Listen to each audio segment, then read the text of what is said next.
In the last video, we talked about the action in devotional service. I also explained thoroughly that the term devotional service is must not be taken, in a metaphorical way our ancestors ever explained, but it has some real life meanings, our what exactly the devotional service is and everything like that. And it is something enriching. It is not something that offends you or annoys you. It is something that enriches you. So that's what we discussed in the last video, and in today's video we're going to talk about the observer as the creator. And to know the observer as the creator, we have to you know deal and talk about the time. Because look, everything is just information. When you let's say you are drinking water, then the glass is made up of atoms, your hand is made up of atoms in this universe, and the water is made up of atoms. Even if the water is going inside, is going to your stomach, you know what is just happening if you have a great look is uh and think what exactly having is just happening is the combination of atoms. It's just the arrangement of atoms. The H2O molecules is going inside your body and everything. So the universe just happens to be the arrangement of atoms. So it's just the information, and it's all about what we take out of it.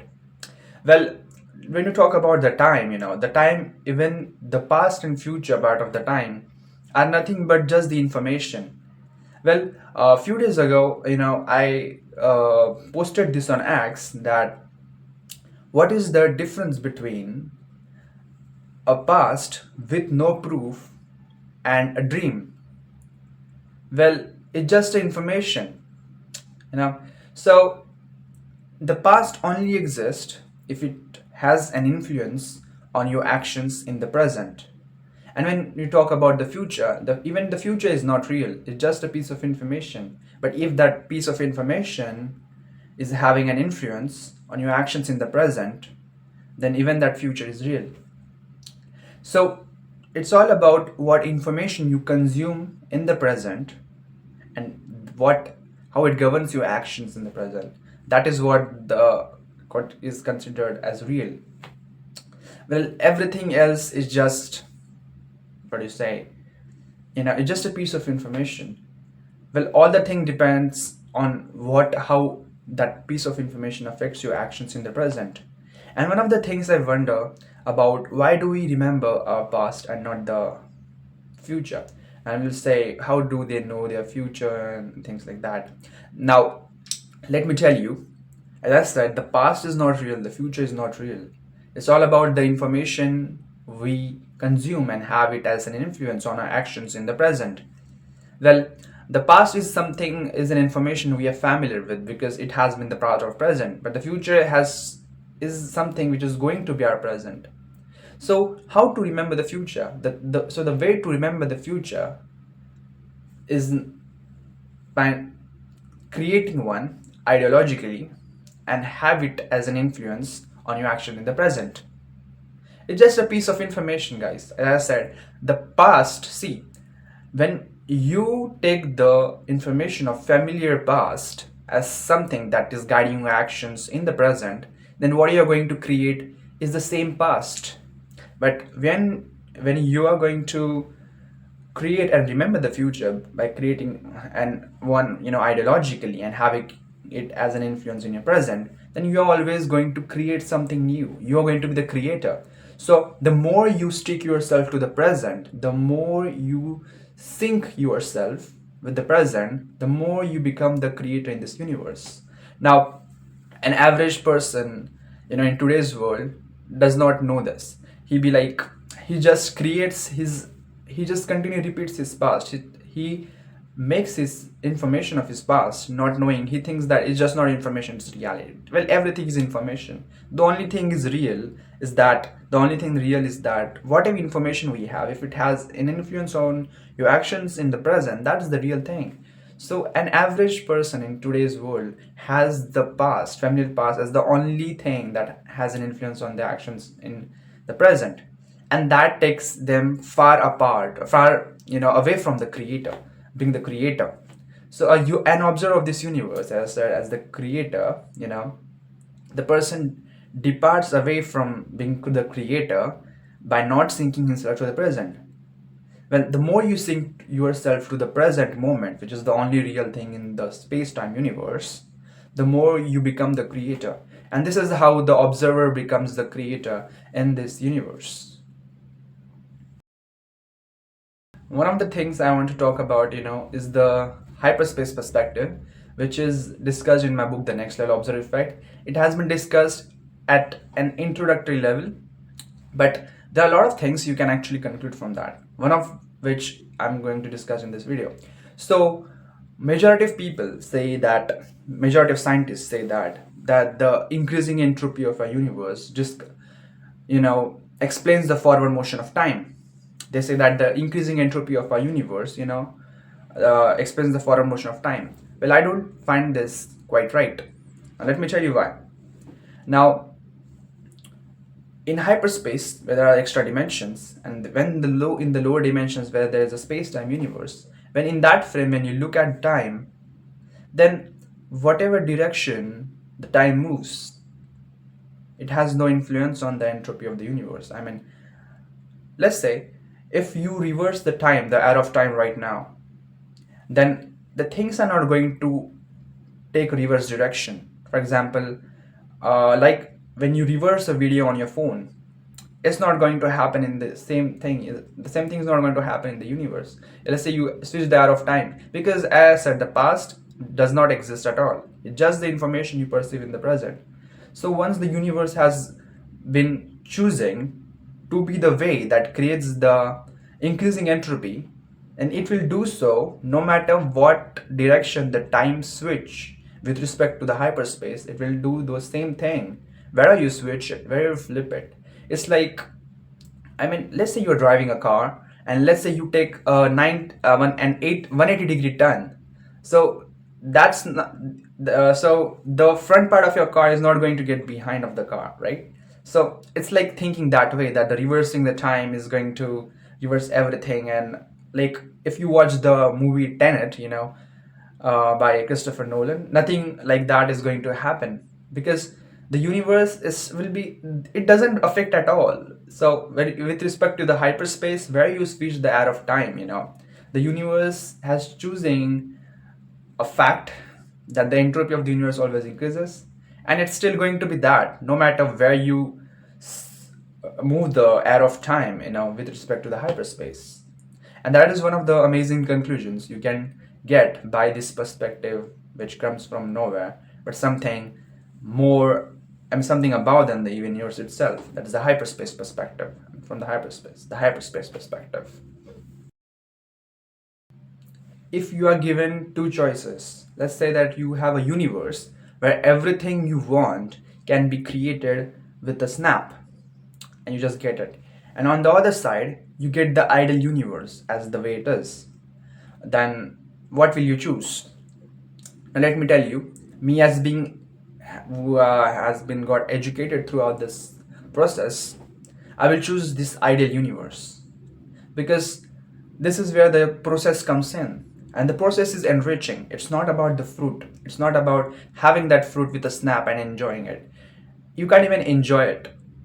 You can't even enjoy it in such a universe, because we enjoy the things because we perform the process. The process is enriching than even the fruit. The fruit is the goal, but the process is the something which we call devotional service.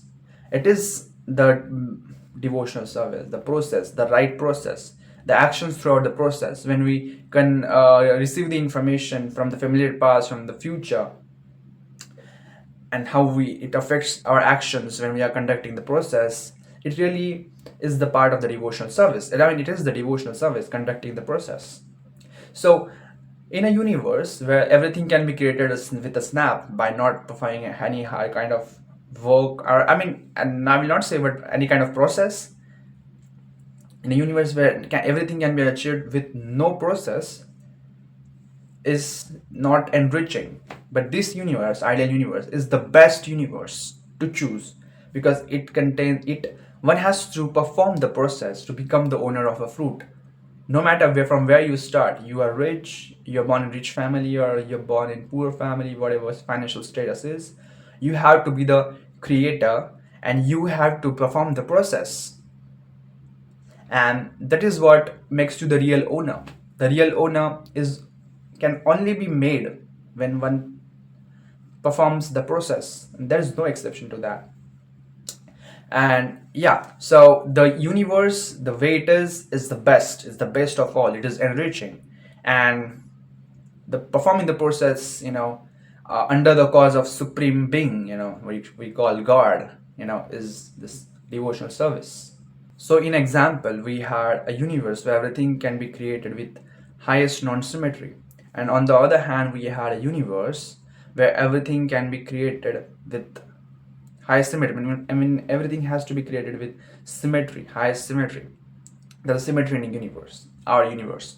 Well, the to explain devotional service in more detail, when we talk about the hyperspace self, there it's all about the creation with highest non-symmetry. It's about just creating with a snap. So even the Big Bang, which has been which has been born in nowhere but in hyperspace, is this non-symmetry tending creation. So everything can be created, include the universe itself, in the hyperspace where every creation is non-symmetry tending one. But now, when you create a symmetry tending dome of the universe, and as I explained in the last video, to perform the devotional service here, you actually experience the highest joy. I mean, it's the joy. The universe is a joy. It's about happiness. It's about transcendental happiness. And yeah, so this is how it works. And here is an important point I am going to make. Well, the point that the one who stays in the symmetry tending universe, as if he is doing so in the hyperspace non-symmetry tending form, the one who lives his life the way, that way, enjoys this universe with the highest form of happiness, which is the transcendental happiness, and he knows how to do the things exactly the way it is to be done, and the under the cause of the supreme being. So he it's just pure joy in this universe, and so the more you learn about who you are as an observer of this universe, about your highest forms, about the bulk being, about the supreme being, the more, and you live this life not as an animal, but as something for which the entire universe has created itself under the cause for an observer of this universe.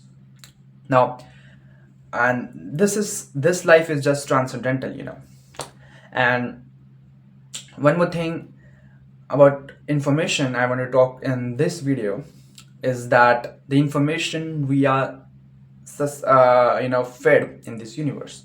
So some information comes from the people, some information comes from the past, some information comes from the future,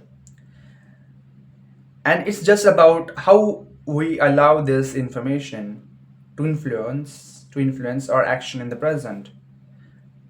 And when we do that, it's completely our choice. Let me tell you, the whatever information is fed, no one in this universe can force you to eat that information without your permission. So maybe it be the familiar past, maybe the upcoming future which is going to be a present, or whatever information, it just comes to you, and it's your pure decision whether to allow that information to influence your action in the present or not.